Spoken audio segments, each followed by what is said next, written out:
किसी भी बड़ी ब्लॉकचेन या किसी भी बड़ी क्रिप्टो करेंसी को डेवलप बनाने के लिए यानी सक्सेसफुल बनाने के लिए कुछ चैलेंजेस का सामना करना पड़ता है। जी हाँ, जैसे बिटकॉइन है या पाई कॉइन्स है या इथेरियम है या जो भी आपके कॉइन्स हैं, क्रिप्टो करेंसीज हैं, उनको सक्सेसफुल बनाने के लिए 7 चैलेंजेस जो है उनकी ब्लॉकचेन को पावरफुल बनाती हैं, सक्सेस बनाती हैं।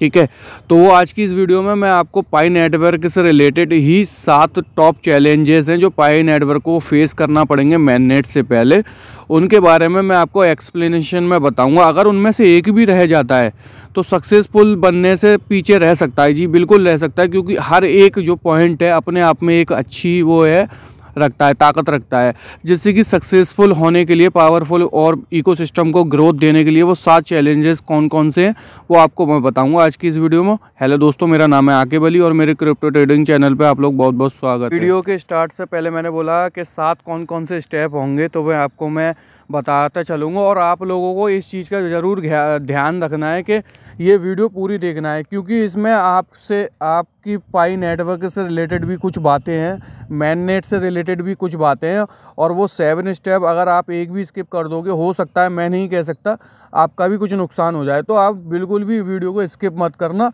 और पूरी वीडियो देखना और एक स्टेप पढ़ना। हो सकता है उसमें आपका भी एक ना एक स्टेप हो सकता है रह गया हो, बट मैं आपसे कहना चाहूँगा कि वीडियो को देखो, पहला स्टेप देखो जो मैं आपको दिखा रहा हूँ और उसके बारे में फुल इन्फॉर्मेशन दे रहा हूँ।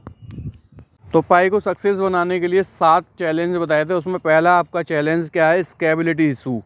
One of the biggest challenge of any blockchain network in scalability is scalability, and Pi network is no exceptions.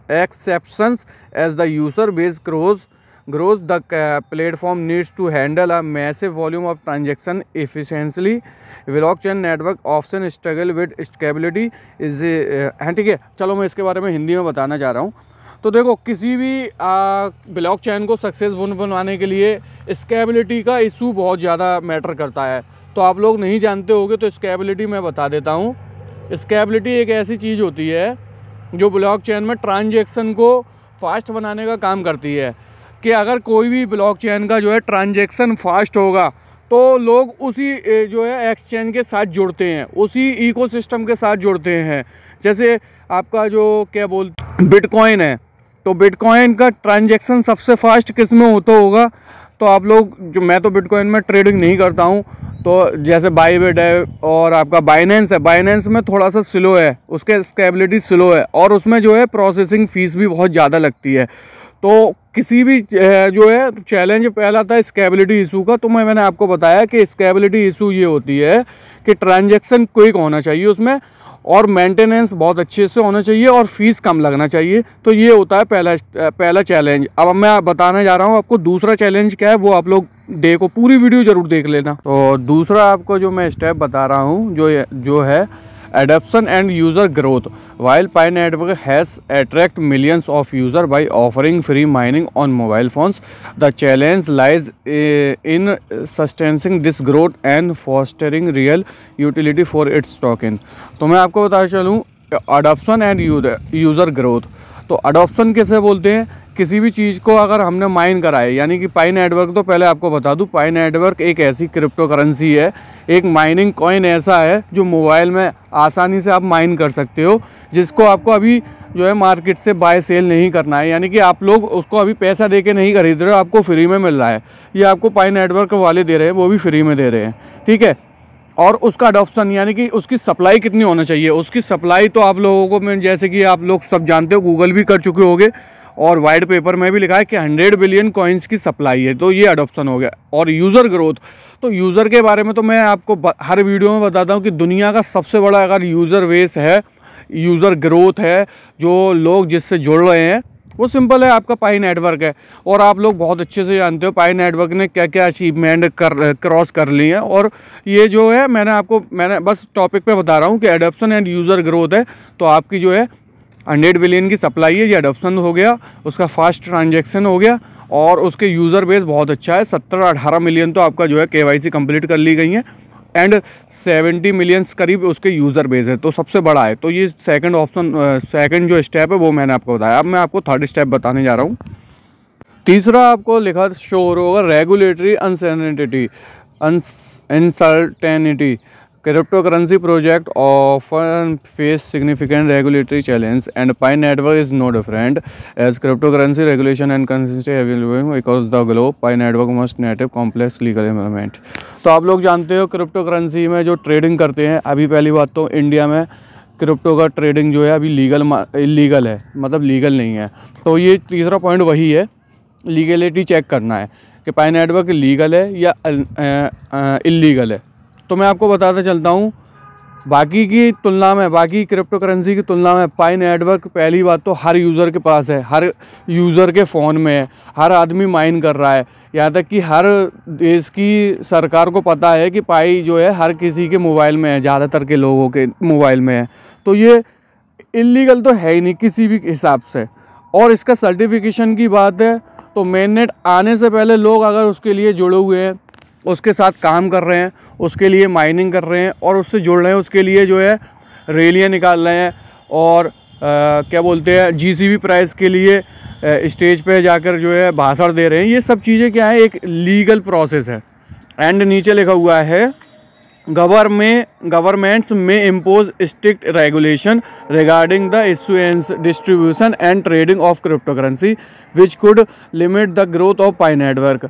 तो वे ये देखना चाह रहे हैं कि गवर्नमेंट की तरफ से एक वो होता है, रेगुलेशन होता है रिगार्डिंग द इशुएंस, यानी जो आप सप्लाई कर रहे हो, डिस्ट्रीब्यूशन कर रहे हो और ट्रेडिंग क्रिप्टो करेंसी में करा रहे हो, उसके लिए आपको सर्टिफिकेशन चाहिए होता है which could limit the growth of pi network, जो कि पाई नेटवर्क की ग्रोथ को बढ़ाने में काम करेगा, यानी कि लिमिट बराबर रखेगा। मान के चलो अगर पाई नेटवर्क की ग्रोथ बढ़ते जा रही है, बढ़ते जा रही है, बढ़ते जा रही है, तो सरकार भी उस पर कहेगी भाई ऐसा क्या है इसमें, इस पर थोड़ा सा जो है लिमिट लगाना चाहिए, है ना। तो ये चीज़ें हैं। Pi network must ensure its complies with local regulation to avoid any legal issue that could affect its user to ability operate in certain market. Pi crypto currency, Pi digital currency and Pi ecosystem एक ऐसा regulation ला रहा है जो कि आप local market भी चलाते हैं, आप अपनी लोकल शॉप चला रहे हो, मॉल चला रहे हो, गाड़ी की रिपेयरिंग की दुकान है, मोबाइल रिपेयरिंग की दुकान है, हर चीज़ में पाई को एक्सेप्ट करेंगे। तो सिंपल सी चीज़ है भाई, पाई नेटवर्क कोई भी इलीगल काम तो कर ही नहीं रहा है और ना ही उसके ऐसा कोई अभी दावा करा गया है वो स्कैम है या फ्रॉड है। तो ये तीसरा रेगुलेटरी अनसर्टेनिटी जो है ऑप्शन है वो आपको क्लियर मैंने आपको बता दिया। अब मैं आपको बताऊंगा फोर्थ क्या है स्टेप जो कि आपका सक्सेस बनाता है किसी भी ब्लॉकचेन को। फोर्थ बताने से पहले मैं आप लोगों से पूछना चाहूँगा कि आप लोगों को लगता है कि पाई का जो है सिक्योरिटी सिस्टम जो है किसी भी ब्लॉकचेन, किसी भी इकोसिस्टम यानी किसी भी क्रिप्टो करेंसी से बेटर है? तो आप ज़रूर कमेंट सेक्शन में बता सकते हो अपना कीमती कमेंट बता के। एंड मैं आपको पहले चौथा बता रहा हूँ, ये सिक्योरिटी से रिलेटेड है और पाई ने आपको 100% की सिक्योरिटी दी है। तो आप लोग ज़रूर जाके अपना जो है सिक्योरिटी में लॉकअप में जो होता है ऑप्शन, वहाँ पर जाके अपने सिक्योरिटी को 100% सिक्योर कर सकते हो अपने पाई कॉइन को, जो कि आगे चल के किसी भी स्कैमर या फ्रॉड आदमी से बचाया जा सकता है। एंड उसमें लिखा है blockchain technology is renewed for its security but no system is immune to attacks. कोई भी सिस्टम नहीं बचा सकता है हैकर्स से। तो ये पाई के अंदर ये सिस्टम दिया हुआ है और मैंने आपको एक वीडियो में बताया भी था कि बिटकॉइन का मेरे ख्याल से 256 बताया था और मैंने पाई का 512 बताया था, यानी उससे डबल पावरफुल बताया था सिक्योरिटी सिस्टम जो मैंने आपको बताया था। एंड नीचे लिखा हुआ है लास्ट में, Pi network mobile mining feature has been praised for making crypto currency mining more accessible but is also introduce potential vulnerabilities. Simple सी चीज़ है, पाई नेटवर्क में इतने ज़्यादा यूज़र है तो बहुत से स्कैमर घुसेंगे, बहुत से स्कैमर्स अभी भी हैं मार्केट में। और मैंने आपको पिछली वीडियो में बताया है कि अपना जो है सेल मत करना अपनी पाई कॉइन को, तो वो हो सकता है स्कैमर भी हो। इस तरीके से आप लोगों को वो स्कैम करना है, लूटना चाह रहे हो, तो उसको पहले तो आपको अवॉइड करना है, सेल नहीं करना है, ना ही बाय करना है किसी से। तो ये स्कैम भी हो सकता है और सिक्योरिटी को अपने को बेहतर बना लेना है आप लोगों को। ये फोर्थ आपका जो पॉइंट है मैंने आपको बताया। स्टेप है जो आपका centralisation risk. Pi network market itself as a decentralised platform but there are concern regarding the level of centralisation is government model. Simple सी चीज़ है। अभी पाई नेटवर्क का जब तक मेन नेट नहीं आएगा तो डिसेंट्रलाइज एप्लीकेशन में आपका जोड़ा जाएगा पाई नेटवर्क को। और जैसे क्वार्टर फर्स्ट का जो पाई नेटवर्क का मेन नेट आ जाएगा तो गवर्नमेंट की तरफ से उनको मार्केट में बाय सेल के लिए या मार्केट में ट्रेडिंग के लिए उतार दिया जाएगा पाई नेटवर्क को। तो ये एक डिसेंट्रलाइज से सेंट्रलाइज एप्लीकेशन बन जाएगा, क्रिप्टो करेंसी बन जाएगा, जिसमें फास्ट जो है आपका लेन देन होगा। और उसमें लिखा हुआ है currently a small group of validator and trusted notes have significant control over the network operation. वही आईओई प्राइस के ऊपर बात कर रहे हैं कि जो बहुत से लोग देख रहे हैं प्राइस वगैरह, वैलिडेटर्स हैं, वो लोग बाय सेल कर रहे हैं। And decision making which goes against the very ethos of decentralization. हाँ, डिसेंट्रलाइज एप्लीकेशन में आप लोगों को बाय सेल नहीं करना चाहिए, ना ही आप लोगों को जो है मैं कभी सजेस्ट करूँगा कि आप लोग बाय या सेल करो अपने एप्लीकेशन, अपने पाई नेटवर्क कॉइन्स को। एंड नीचे लिखा हुआ है as the growth it is crucial that Pi network adopts the transparent decentralization. और ये एक ऐसी क्रिप्टो करेंसी है, ये एक ऐसा कॉइन है जो सेंट्रलाइज होकर भी लोग इतने जुड़ रहे हैं, यानी कि उसके अंदर कोई भी छलावा नहीं है, कोई भी स्कैमिंग नहीं है, कोई भी फ्रॉड नहीं है। इसलिए इसका ट्रांसपेरेंट है, बिल्कुल साफ़ सुथरा है, पानी की तरह साफ़ सुथरा है आपका पाई नेटवर्क। एंड गवर्नमेंट, अगर गवर्नमेंट को कोई इशू होता तो गवर्नमेंट अभी तक इसके खिलाफ बिल्कुल कुछ ना कुछ एक्शन लेती, बट उनको मालूम है ये एक दुनिया के बदलाव लाएगा, यानी कि इकोसिस्टम को बदलाव लाएगा और लोगों को अपना फाइनेंशियल प्रॉब्लम से दूर करेगा। जो लोग जुड़े हुए हैं वो कुछ ना कुछ कमाने के लिए ही जुड़े हुए हैं इससे। एंड नीचे लिखा हुआ है market volatility crypto currency are notably volatile and Pi network stock in Pi is no expression as with the other currency its value is susceptible to market fluctuation making। हाँ भाई, पाई नेटवर्क में इतना user base है तो उसकी अगर main net आ जाएगा तो पाई की जो है वॉलेटिलिटी, यानी कि मार्केट में जो ट्रेडिंग सिस्टम होता है ना, वो अगर सेलर्स बैठ गए, यानी कि सब अपने सेल करने को बैठ गए मेन नेट के बाद, तो सिंपल सी चीज़ है वॉलेटिलिटी आएगी और इससे जो है आपके पाई नेटवर्क को कोई ही नुकसान होगा। बट आगे चल के इन द फ्यूचर 2-4-5 साल में जो लोग सेल कर देंगे उन लोग का नुकसान होगा और पाई नेटवर्क की प्राइस में ग्रोथ देखने को मिलेगा।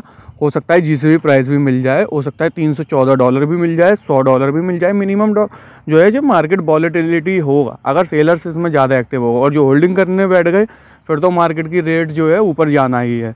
तो ये 6 स्टेप है। एंड अब मैं बताने जा रहा हूँ 7th स्टेप को। स्टेप है lack of transparency in the fundamental principle of decentralized application network. Pi network has been criticized for its lack of openness। हाँ भाई देखो, आप लोग जानते हो पाई नेटवर्क में कितनी जो है डेट बढ़ाई जाती है, कभी केवाईसी को लेके, कभी मैननेट को लेके।